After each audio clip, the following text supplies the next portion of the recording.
आप सभी को मेरी नमस्कार। मैं नीरज सूद अपने चैनल पर आप सभी का स्वागत करता हूं। आज मैं आपके सामने बहुत ही महत्वपूर्ण उदाहरण लेकर आया हूं। जैसा कि हम सब जानते हैं कि बहुत से ऐसे लोग होते हैं जिनकी या तो नौकरी छूट गई होती है या वो बेरोज़गार होते हैं या किसी ना किसी वजह से वो घर पर बैठे होते हैं। तो ऐसे जो लोग होते हैं उनकी दशा में जो भाव एक्टिव होते हैं, जो भाव चल रहे होते हैं, वो नौकरी के विरोधी भाव होते हैं। इसी वजह से वो या तो घर बैठे होते हैं या उनको नौकरी में परेशानी आ रही होती है। तो आइए जरा इस उदाहरण को हम समझें। ये उदाहरण 2018 में लिया गया था और ये जो जातक थे ये कुछ महीनों से घर पर बैठे हुए थे। इनकी नौकरी छूटी हुई थी। तो इन्होंने मुझसे संपर्क किया और अपनी जन्म कुंडली देकर मुझसे ये पूछा कि नौकरी कब तक मिलेगी। तो ये प्रश्न जन्म कुंडली के द्वारा देखा गया था और जन्म विवरण जैसा कि आप देख रहे हैं 12 मई 1964 15:28 यानी कि दोपहर के 3:28 जयपुर का जन्म था। आप यहाँ पर स्क्रीन में भी देख सकते हैं। अब जैसा कि ये जातक बहुत परेशान थे और नौकरी के विषय में जानना चाहते थे कि कब तक मिलेगी, तो सबसे पहले तो इसके लिए जो नियम है उसको समझें। दशम भाव जो होता है वो कर्म स्थान होता है, प्रोफेशन का होता है। छठा भाव जो होता है वो नौकरी का होता है, प्राप्ति का होता है। छठा भाव जो होता है वो मिलने वाली तनख्वाह का होता है।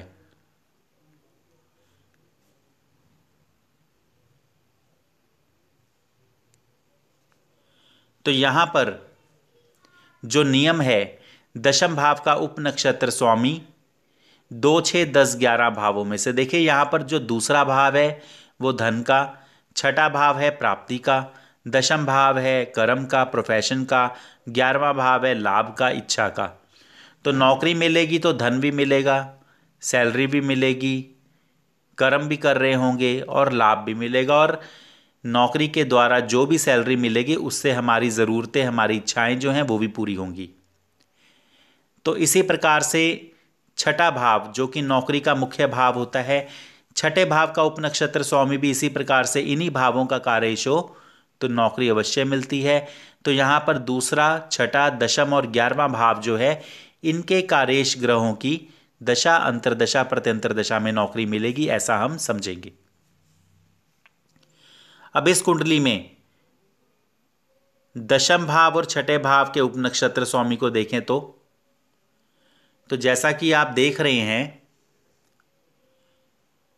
दशम भाव का जो उपनक्षत्र स्वामी है वो है शनि और छठे भाव का जो उपनक्षत्र स्वामी है वो है बुध। तो यहां पर इन दोनों को हम देखेंगे।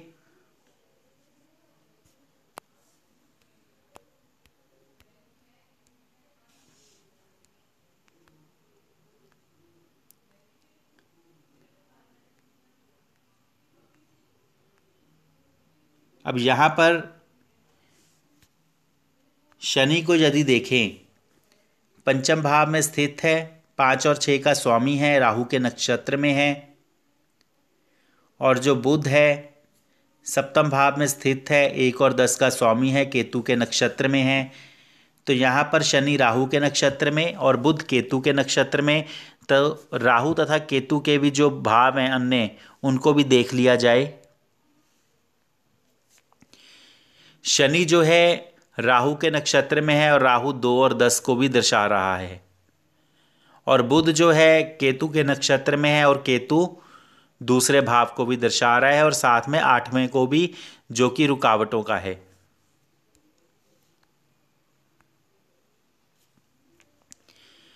अब जैसा कि दशम भाव का उपनक्षत्र स्वामी शनि है, तो क्योंकि ये जन्म कुंडली थी और जिस समय प्रश्न लिया गया था उस समय के रूलिंग ग्रहों में शनि मौजूद था, इसी प्रकार से छठे भाव का उपनक्षत्र स्वामी भी बुध जो है वो रूलिंग ग्रहों में मौजूद था।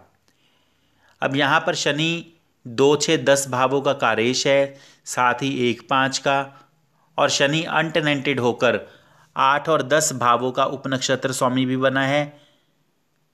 अनटेनेंटेड ग्रह वो होता है जो किसी भी ग्रह का नक्षत्र स्वामी ना बना हो। तो शनि जो है, यदि आप देखें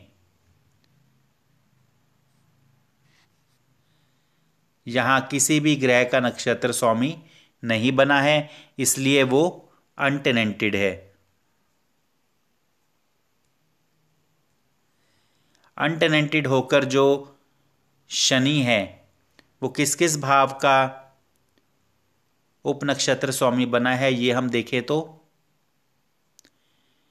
शनि जो है एक तो 8वें भाव का और 10म भाव का उपनक्षत्र स्वामी जो है बना है।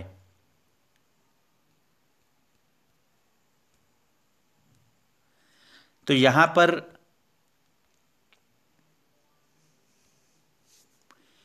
साफ तौर पर शनि 2 धन, छठा प्राप्ति और 10म कर्म को तो दर्शा रहा है, साथ ही 1, 5 भावों को भी दर्शा रहा है जो कि नौकरी के विरोधी भाव हैं, और 8वां भाव जो है रुकावट का है। तो इसलिए इस जातक को जो है नौकरी में रुकावटें और दिक्कतों का सामना करना पड़ेगा। इसी प्रकार से छठे भाव का उपनक्षत्र स्वामी बुध है जो कि द्विस्वभावी ग्रह है, 2 और 10 का रेश है, जैसा कि आप यहाँ ऊपर टेबल में देख सकते हैं। तो यहाँ पर प्रॉमिस है। अब जैसा कि ये जन्म कुंडली है, जिस दिन हमें ये प्रश्न मिला उस दिन से जो भी दशा चल रही थी उससे आगे हम देखेंगे। अब जैसा कि आप देख रहे हैं, जो दशा थी शनि की महादशा, शनि की ही अंतर्दशा चल रही थी। तो प्रश्न के समय जातक को शनि की महादशा, शनि की अंतर्दशा 16 जून रात्रि को कुंडली देखी गई थी। तो अब ये आगे हम देखेंगे कि किस प्रकार से ये हमें मिलता है आगे। अब शनि जो है, यदि आप देखें 2, 6, 10 भावों का कारेश है, तो महादशा और अंतर्दशा के रूप में शनि जो है पॉजिटिव है। अब यहां पर प्रश्न के समय यदि देखें तो शनि शुक्र की दशा चल रही थी, और शुक्र को देखें तो शुक्र जो है वो भी टेनेंटेड है, 2 और 10 भावों का कारेश है, जैसा कि यहां पर आप देख सकते हैं।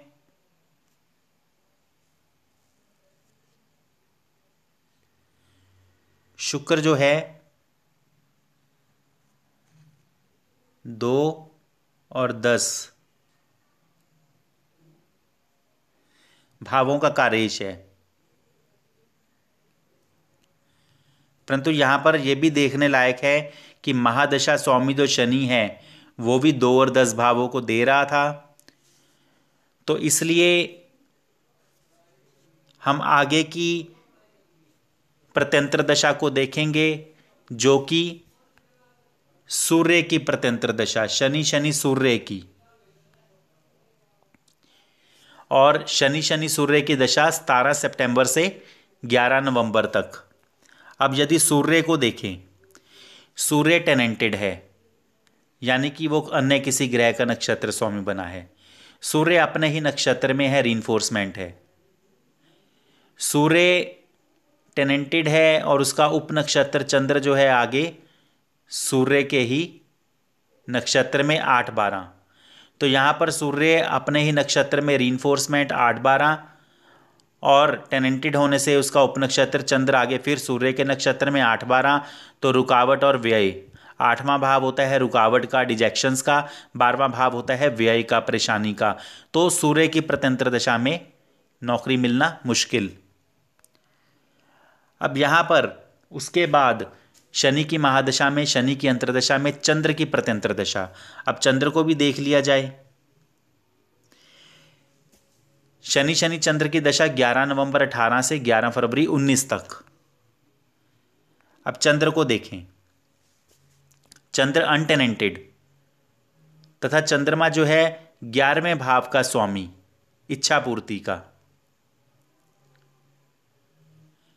अब चंद्र जो है अपने उपनक्षत्र के द्वारा किन भावों को दर्शा रहा है देखें तो चंद्र बुध के उपनक्षत्र में, बुध दशम भाव का स्वामी। और यदि आप देखें 11वें भाव में कोई भी ग्रह स्थित नहीं है, दशम भाव में कोई भी ग्रह स्थित नहीं है, जैसा कि हम यहाँ पर देख सकते हैं कि ये सभी जो भाव हैं ये ऑक्यूपेंसी के हैं। तो दशम भाव में और 11वें भाव में कोई भी ग्रह स्थित नहीं है, तो इसलिए जो चंद्रमा है दशम और 11वें भाव का मजबूती से कारेश है। तो इसका मतलब ये है कि चंद्र की जो प्रत्यंतर दशा है ये इम्पॉर्टेंट है, इसमें इसको नौकरी मिल सकती है। तो फिर ये जो पीरियड है 11 नवंबर 18 से 11 फरवरी 19 तक, ये पीरियड इनको बताया गया कि इस पीरियड के दौरान आपको नौकरी मिलेगी। और जैसा कि उनका बाद में जो उत्तर आया, उनको 10 दिसंबर 2018 को नौकरी मिली थी। जैसा कि यहाँ पर उन्होंने मेरे को मैसेज के द्वारा उत्तर दिया कि आई गॉट जॉब ऑन 10 दिसंबर। और इसके अलावा यहाँ पर एक बात और है कि जैसा कि मैंने बताया था कि विरोधी भावों का भी कारेश होने से इनकी जो नौकरी में है स्टेबिलिटी नहीं रहेगी। तो यहाँ पर भी इन्होंने ये बताया कि जो इनकी नौकरी है वो कॉन्ट्रैक्ट बेस पर है 6 महीने और सैलरी भी कम है। तो जन्म कुंडली में जो विरोधी भाव थे वो भी अपना असर दिखा रहे थे। तो फिर इनको मैंने अपना काम करने की सलाह दी। तो ये जैसा कि स्थिति और समय के अनुसार ये अपना काम इन्होंने कुछ ना कुछ उसके विषय में सोचा होगा या इनको मुश्किल लगी होगी। तो खैर जो भी जन्म कुंडली में हमें दिखाई दिया हमने बताया। अब जैसा कि ऐसा प्रश्न कभी भी आपके सामने आए, आप अपने आसपास के लोग जो भी हैं उनकी जन्म कुंडलियों में देखें, उनकी चल रही दशाओं में देखें।